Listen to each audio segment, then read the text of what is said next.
na saída do cônjuge de casa, vão junto as promessas que fizeram. Você deve lembrar das promessas do tempo de namoro, de noivado, as promessas na data do casamento, no dia do casamento, né? A famosa promessa, aquele famoso voto que é feito no dia de casamento, né? Seja você tendo feito no religioso, seja uma cerimônia mais formal, apenas no cartório, algo nesse sentido, sempre tem os votos de fidelidade, de comprometimento, na alegria, na tristeza, na saúde, na doença, e até que a morte separe. É importantíssimo que a gente se lembre disso, porque a gente acha que não, é apenas uma cerimônia, é algo repetido aí por todo mundo, então a gente faz como protocolo, mas na verdade não é. A Bíblia diz para nós, em Números, capítulo 30, no verso 2, que quando um homem fizer um voto, e o fizer sob juramento, ligando-se a compromisso, ele não poderá quebrar a sua palavra. E conforme tudo que saiu da sua boca, ele deve fazer. É importante a gente dizer que, embora haja ali a separação, a cisão do casamento, as promessas, elas não são anuladas, elas não são desfeitas.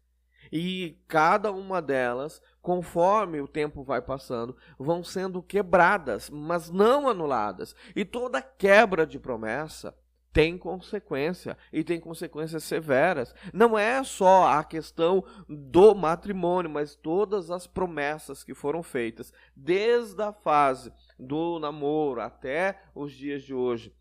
Todas essas promessas, elas serão uma a uma cobradas por Deus. A gente acha que é só viver e tocar o barco para frente, mas não. Cada uma de nossas ações, elas são contabilizadas por Deus, são anotadas por Deus. Não é simplesmente eu falo e fica perdido no ar. Não, as nossas palavras, elas ganham uma importância, elas ganham uma relevância e elas são anotadas por Deus e serão, em algum momento da nossa vida, serão cobradas. Todas aquelas promessas lindas e maravilhosas que você fez e que você recebeu, elas foram anotadas por Deus. Elas não ficaram como palavras soltas ao vento, não. Elas têm um grau de importância, de relevância no reino espiritual muito grande. A Bíblia diz que nós não precisamos fazer voto algum. Nós não precisamos prometer, nós não precisamos jurar absolutamente nada. Mas quando nós fazemos promessas, quando nós fazemos votos, quando nós juramos algo, nós precisamos cumprir. Nós precisamos cumprir. Portanto, ninguém obrigou ninguém a chegar no dia do casamento e falar aquelas palavras bonitas, pronunciar aqueles votos de fidelidade, de comprometimento e de vitalicidade daquela união, daquele compromisso. Ninguém obrigou. A pessoa o fez livre. No entanto, uma vez que fez, é responsável por aquilo, precisa cumprir aquilo. A Bíblia deixa muito claro para nós que a palavra deve ser sim, sim, não, não. O que passa disso é maldição. Aquilo que nós fazemos e aquilo que nós falamos conta muito. Hoje nós vivemos no tempo em que a palavra não tem muito valor, pelo menos aqui na terra. Se não tiver o preto no branco ali, a palavra não vale nada. Mas para Deus isso não mudou. Para Deus, a palavra, aquilo que você disse, é um contrato. Um contrato do qual você não pode e não vai fugir sem as devidas consequências. Todas as promessas que o seu marido, que a sua esposa te fez, desde o começo, até o dia que ele saiu de casa, todas elas, todas, sem excluir nenhuma, todas elas, precisam ser cumpridas, devem ser cumpridas. Porque se não forem cumpridas, haverá sim consequência para cada uma delas.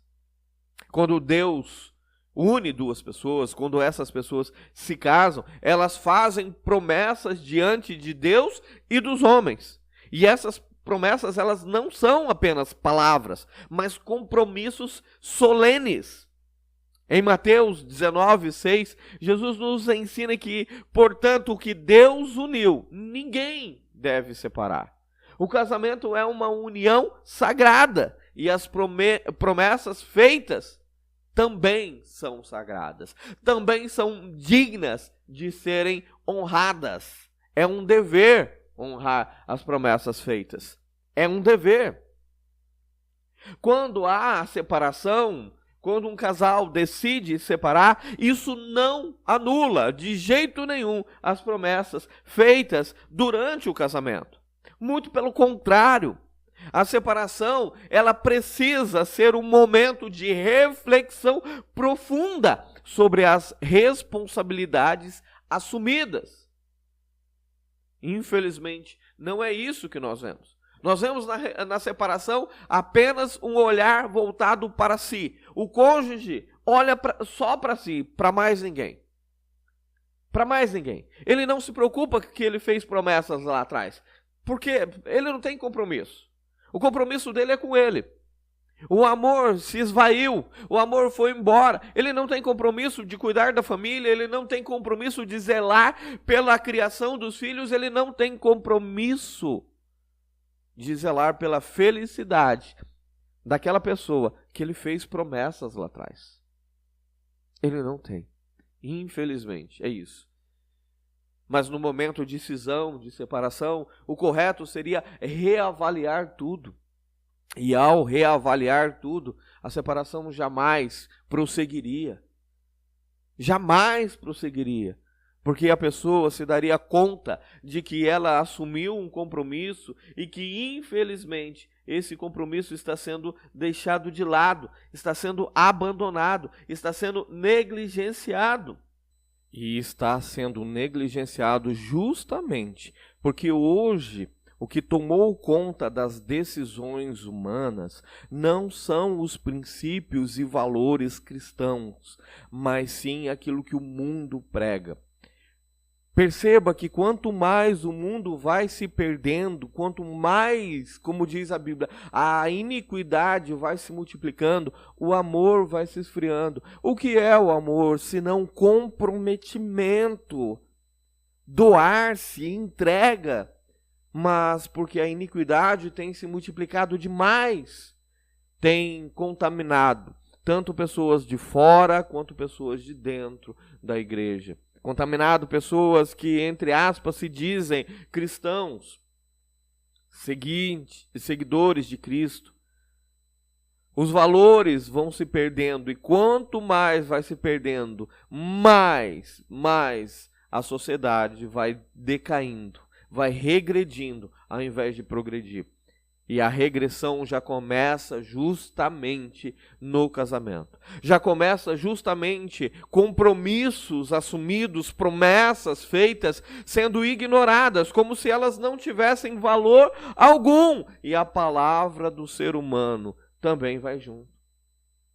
No tempo em que os contratos, os acordos eram feitos de palavra e as pessoas honravam aquilo, né? As pessoas se empenhavam para honrar a sua palavra. As coisas eram muito diferentes.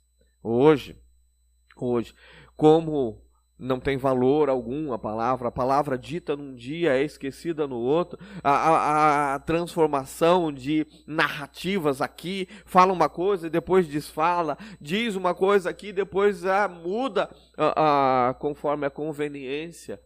Também atingiu, também chegou no casamento, também chegou no relacionamento pai e filho, mãe e filho, onde promessas não valem absolutamente nada. Nada. Provérbios capítulo 20, verso 25 nos diz que é laço ao homem devorar coisas sagradas e só depois então fazer votos. As pessoas querem consumir primeiro para só depois votarem. E quando votam, não cumprem. Quando prometem, não cumprem. E infelizmente, nós vemos muitas situações em que os parceiros conjugais, quando se separam, as promessas ficam deixadas de lado. E não é somente as promessas de um para com o outro. É também as promessas feitas aos filhos. As promessas feitas aos entes queridos. Não há mais cumprimento. Porque o egoísmo hoje impera. A palavra, ela deixou de ter a relevância que tinha há tempos atrás. Não, ninguém mais valoriza a palavra. E hoje, por causa do egoísmo muito grande, as promessas já não valem absolutamente nada. Não para o ser humano. Mas continuam valendo, continuam tendo implicância, relevância e também consequências. Porque Deus não se deixa enganar. As promessas também são plantações. Também são plantações. E que se você prometer algo e não cumprir, haverá consequências. Maridos e esposas que foram embora, deixaram de cumprir promessas aos cônjuges a que deixaram de cumprir promessas aos filhos, também sofrerão consequência. Essa falta de fidelidade, ela não é agradável aos olhos de Deus. Em Tiago, capítulo 5, verso 12, há uma advertência que acima de tudo, meus irmãos, não jureis nem pelos céus, nem pela terra, nem por qualquer outro juramento, mas que a tua palavra seja sim, sim, e não, não, para que não caiais. Queridos. A palavra de Deus diz que nós não devemos jurar. E juramento, querido, ao contrário do que muitos pensam, não é só quando você usa as palavras eu juro. Não é somente isso. Mas quando você faz um compromisso solene. Quando você declara solenemente, vou te amar, vou cuidar de você. Quando você faz uma promessa aos seus filhos. Isso é jurar, querido. Não é somente quando você diz as palavras, eu juro que vou fazer tal coisa. Não é somente isso. Mas quando você se compromete com algo e você não faz aquilo. Quando você se compromete e você esquece o comprometimento, você ignora, ou você se torna egoísta e deixa isso para lá. A palavra do ser humano precisa ser sim, sim, não, não. Para que não haja destruição, para que não caiamos em tentações, para que não caiamos em dissoluções, em divisões, em problemas. Em vez de quebrarmos as promessas, deveríamos buscar a retidão e a reconciliação sempre, sempre.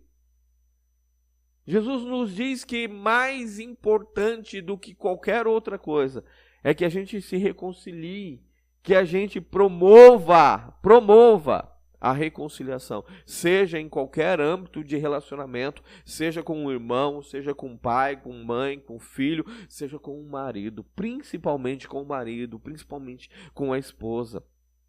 Principalmente. É importante que a gente faça isso. Muitas pessoas estão vivendo dentro das suas igrejas e estão lá ofertando, dizimando, estão fazendo os serviços da igreja, estão cultuando e tudo mais, e acham que está tudo certo, mas se esqueceram do comprometimento, da promessa feita ao marido, e agora estão com o homem estranho. O marido deixou a esposa e foi viver com a mulher estranha, e vai para dentro da igreja e acha que está tudo bem, que está tudo certo, que está tudo correto, mas se esquece que havia promessas feitas e que ele ignorou essas promessas. Se Deus diz lá em Mateus 5, 23 e 24, que deixa a tua oferta aí, primeiro vai lá e conserta o que você fez de errado com o seu irmão, e depois sim você volta e oferta. Você acha que a atitude do teu marido em estar dentro de uma igreja, da tua esposa, de estar servindo a Deus, ou entre aspas, servindo a Deus, mas tendo deixado todo esse buraco, toda essa destruição para trás, pouco se importando com as promessas que fez, você acha que isso está correto? Você acha que Deus aprova? É absolutamente errôneo afirmar que Deus aprova.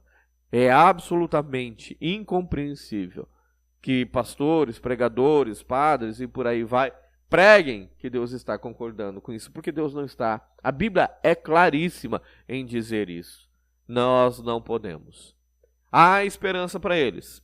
A esperança é que consertem os seus erros, peçam perdão a Deus e não errem mais, não pequem mais. Esse é o conserto. Mas não acham, não devem achar, não podem achar, porque é engano, e engano leva à destruição. Leva à destruição. As promessas, elas não se encerraram, porque houve uma separação. Muito pelo contrário. Muito pelo contrário.